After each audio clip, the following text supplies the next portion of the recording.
Nagar TIMS కు మర్రి చెన్నారెడ్డి పేరు. Incharge director గా నరేంద్ర కుమార్, కొత్త డిఎంఈగా డాక్టర్ వాణికి బాధ్యతలు.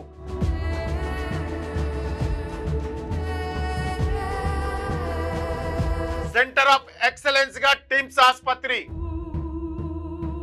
పేదలకు కార్పొరేట్ స్థాయిలో ఉచిత వైద్యం. నమస్తే, నేను మీ Venkatesh. Welcome to Q News. తెలంగాణలో వైద్య రంగాన్ని పటిష్టపరిచేందుకు రేవంత్ సర్కార్ వేగంగా అడుగులు వేస్తోంది.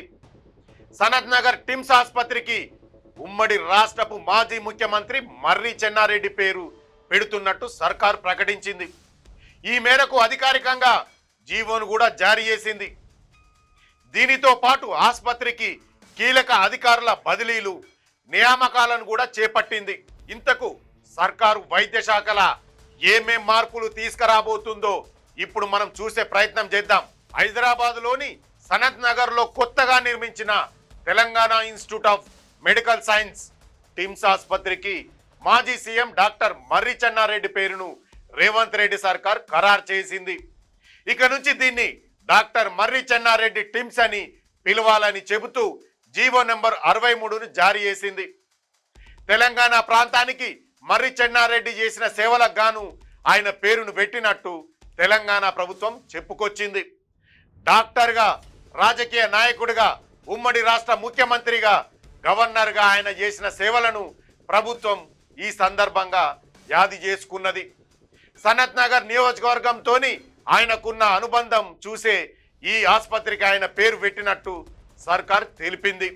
ఇప్పటికే ట్రయల్స్ కొనసాగుతున్న ఈ ఆసుపత్రిని త్వరలోనే జనాలకు అందుబాటులోకి తేనున్నారు. ఆసుపత్రికి పేరు పెట్టడంతో పాటు సర్కార్ కీలక అధికారులకు కొత్త బాధ్యతలు అప్పజెప్పింది. డైరెక్టర్ ఆఫ్ మెడికల్ ఎడ్యుకేషన్ గా పనిచేస్తున్న డాక్టర్ నరేంద్ర కుమార్ పదవీ కాలం జూలై 31న ముగిసింది. ఆయనకున్న అనుభవాన్ని వాడుకునేందుకు సర్కారు ఆయనను Sanath Nagar TIMS in charge director గా నియమించింది. ఆగస్టు 1వ తారీఖు నుంచే ఆయన కొత్త బాధ్యతలు తీసుకున్నారు.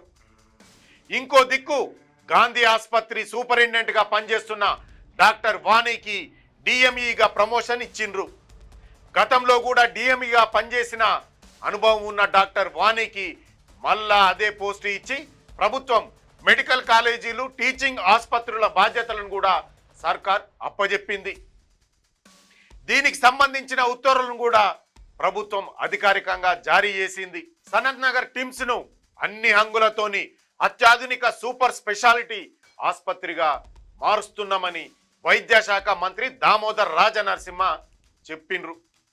గుండె జబ్బులు, అవయవ మార్పిడి లాంటి పెద్ద పెద్ద ఆపరేషన్లు కూడా ఇక్కడ ఉచితంగా చేసేటట్టు సెంటర్ ఆఫ్ ఎక్సలెన్స్ గా ఈ ఆసుపత్రిని తీర్చిదిద్దుతామని ఆయన చెప్పుకొచ్చిండు. ప్రస్తుతం నగరంలో ఉన్న గాంధీ, ఉస్మానియా, నిమ్స్ ఆసుపత్రులలో పేషెంట్ల రద్దీ మస్తుగా పెరిగింది. ఈ ఆసుపత్రుల మీద పడుతున్న భారాన్ని తగ్గించేందుకే టిమ్స్ ఆసుపత్రులను అందుబాటులోకి తెస్తున్నామని మంత్రి చెప్పుకొచ్చిండు. ఇవి పూర్తిగా అందుబాటులోకి వస్తే గరీబోళ్లకు కార్పొరేట్ స్థాయిలో నాణ్యమైన వైద్యం ఫ్రీగా దొరుకుతుందని సర్కారు చెబుతోంది. ఈ ఆసుపత్రుల నిర్వహణకు పక్కా ప్రణాళికలు సిద్ధం చేస్తాండ్రు. పాత ముచ్చట చూసుకుంటే గత బీఆర్ఎస్ ప్రభుత్వ హయాంలోనే నగరానికి 4 దిక్కుల 4 టిమ్స్ ఆసుపత్రులను కట్టాలని అప్పటి సీఎం కేసీఆర్ నిర్ణయించుకుండు. దీనిలో భాగంగానే 53 ఎకరాల జాగాల సుమారు 882 కోట్ల రూపాయల ఖర్చుతోని ఈ సనత్ నగర్ ఆసుపత్రి పనులు మొదలుపెట్టిండ్రు.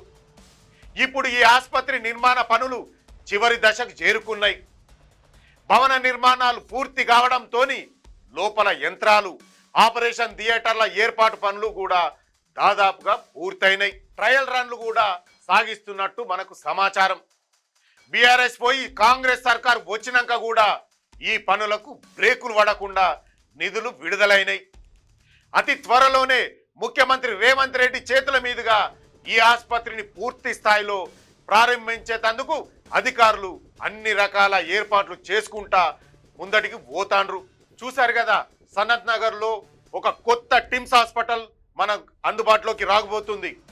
ఇలాంటివి మరిన్ని హాస్పిటళ్ళు తెలంగాణ వ్యాప్తంగా వస్తే ప్రజలకు నాణ్యమైన వైద్యం ఫ్రీగా అందడంతో మనందరికీ మేలు జరుగుతుంది. దీనిపైన మీ అభిప్రాయాన్ని సూచనలను కామెంట్ రూపంలో తెలియజేయండి. మరో మంచి టాపిక్తో మళ్ళీ కలుద్దాం. అంతవరకు చూస్తూనే ఉండండి మీ క్యూ న్యూస్. క్యూ న్యూస్లో ఎడిటర్లు కావాలను మీడియా రంగంలో మీ టాలెంట్కు ఇది సరైన వేదిక. 2 నుంచి 3 సంవత్సరాల అనుభవం ఉండి ఫోటోషాప్, ప్రీమియర్ ప్రో, ఆఫ్టర్ ఎఫెక్ట్స్లో నైపుణ్యం ఉన్నవారు కావాలను. ఫ్రెషర్స్ కూడా అవకాశాలున్నాయి. ఆసక్తి ఉన్నవారు వెంటనే సంప్రదించండి 8143001981.